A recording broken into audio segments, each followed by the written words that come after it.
alive. Oh, it's alive. It's alive. It's alive. Before masked killers and demonic dolls, before cursed videotapes and haunted suburban homes, there were monsters that walked through foggy forests, prowled shadowy castles, and rose from ancient tombs. These weren't just monsters, they were legends. The Universal Monsters, Dracula, Frankenstein's monster, the Mummy, the Invisible Man, the Wolf Man, and the creature from the Black Lagoon, defined horror for generations. Their films didn't just create fear, they created a mythology, a foundation on which nearly every modern horror story still stands. Today, we're taking a chilling walk through the past to explore why these classic creatures continue to captivate audiences nearly a century later, and why their legacy still matters.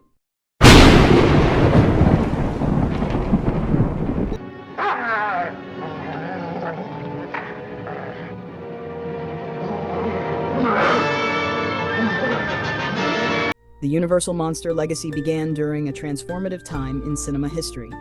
The late 1920s and early 1930s saw Hollywood embracing sound and experimenting with genre, and Universal Pictures capitalized on the public's fascination with the supernatural. The first major success was The Phantom of the Opera in 1925, a silent film starring Lon Chaney. It was terrifying, theatrical, and completely unlike anything American audiences had experienced. But it was Dracula in 1931, starring Bela Lugosi, that truly ignited the horror phenomenon. His performance, with that slow, deliberate cadence, his piercing stare and unforgettable presence, was magnetic. The film's massive success opened the crypt, and the monsters began to crawl out, one by one. Now that you have learned what you have learned, it would be well for you to return to your own country. Frankenstein followed the same year, with Boris Karloff in a performance that changed horror forever. Despite heavy makeup and barely any dialogue, Karloff brought soul, emotion, and vulnerability to a character that could have easily been a one-note brute. His monster wasn't evil. He was a misunderstood creation, abandoned and mistreated by the very man who gave him life. This was new territory for horror, films that didn't just scare, but moved people. In Frankenstein, we didn't fear the monster. We feared for him. And that emotional depth became a hallmark of the Universal Monsters.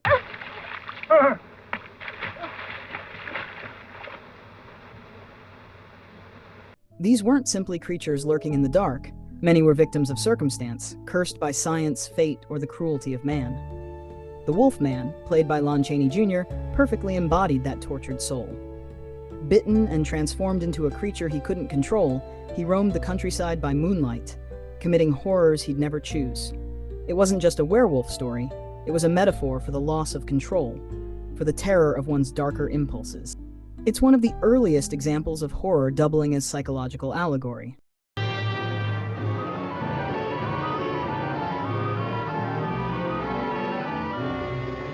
Even the more villainous characters had nuance. The Invisible Man, brought to life by Claude Rains, wasn't just a mad scientist. He was a man whose obsession with power and invisibility led to moral decay. The story plays less like a monster movie and more like a chilling character study about corruption and isolation. And the Mummy, in all its slow, shambling menace, represented the fear of the past coming back to haunt us, of ancient curses and forgotten sins resurfacing in the present. And one for you! But atmosphere was just as crucial as story. These films oozed with dread and gothic beauty. They borrowed heavily from German expressionist cinema, using exaggerated shadows, distorted architecture, fog-drenched landscapes, and dramatic lighting to create a dreamlike, nightmarish quality.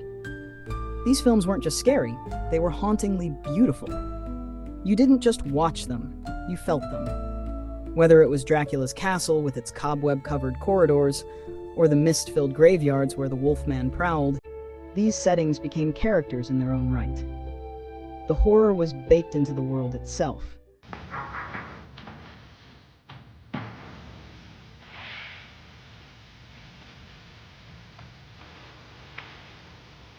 And yet, for all their artistry and horror, the Universal Monsters were never static.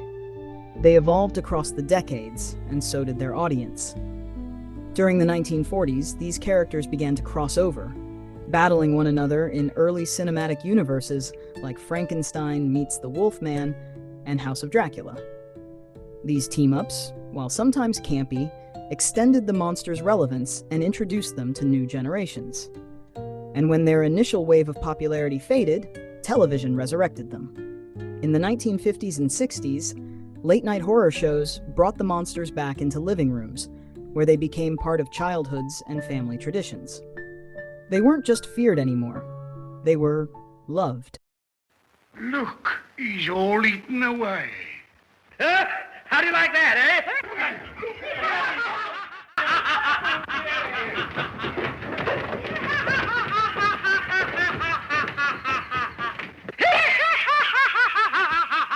By the time the 1970s and 80s rolled around, the Universal Monsters had become institutions. Their faces adorned lunchboxes, Halloween costumes, puzzles, toys, and comic books. They weren't just cinematic creations anymore, they were commercial powerhouses. And that transition helped solidify the idea of the horror fan. Long before Freddy and Jason became household names, kids were collecting Frankenstein figurines and drawing Dracula in the margins of their notebooks. These monsters built the fandom we see today. Oh, in the name of God, now I know what it feels like to be God. Their influence can't be overstated. Nearly every modern horror filmmaker has drawn from their legacy. John Carpenter's sense of mood and tension, rooted in the slow-burn suspense of early monster movies. Guillermo del Toro's love of tragic, misunderstood creatures, directly inspired by Frankenstein and The Creature from the Black Lagoon. Even Jordan Peele's approach to horror, with a deeper emotional or societal subtext, echoes the pathos these monsters carried. The blueprint is right there. Timeless characters, evocative visuals, and horror that's as emotional as it is terrifying.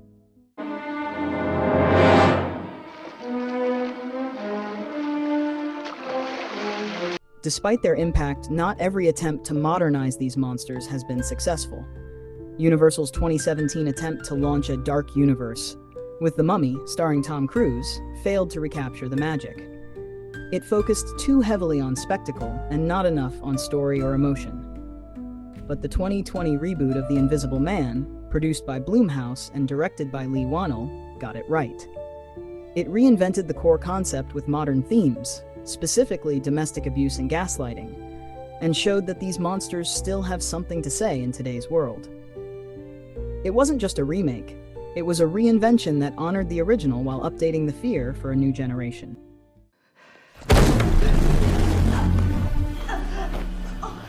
That's the power of these characters. They endure not just because they were first, but because they were deep. They were never one-dimensional. They were haunting, tragic, vulnerable, and captivating. They were mirrors for our own fears, of death, of the unknown, of ourselves. And as long as those fears exist, so too will the monsters. They may sleep for a time, but they never truly die.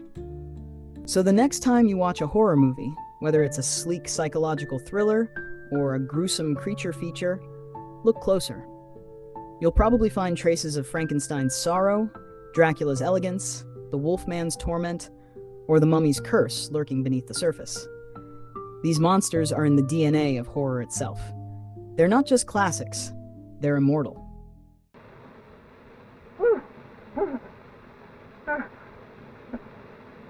If you enjoyed this deep dive into the Gothic roots of horror, be sure to hit that like button, subscribe for more fear-fueled content, and comment below with your favorite Universal monster or moment. Are you Team Dracula or Team Wolfman? Until next time, stay scared.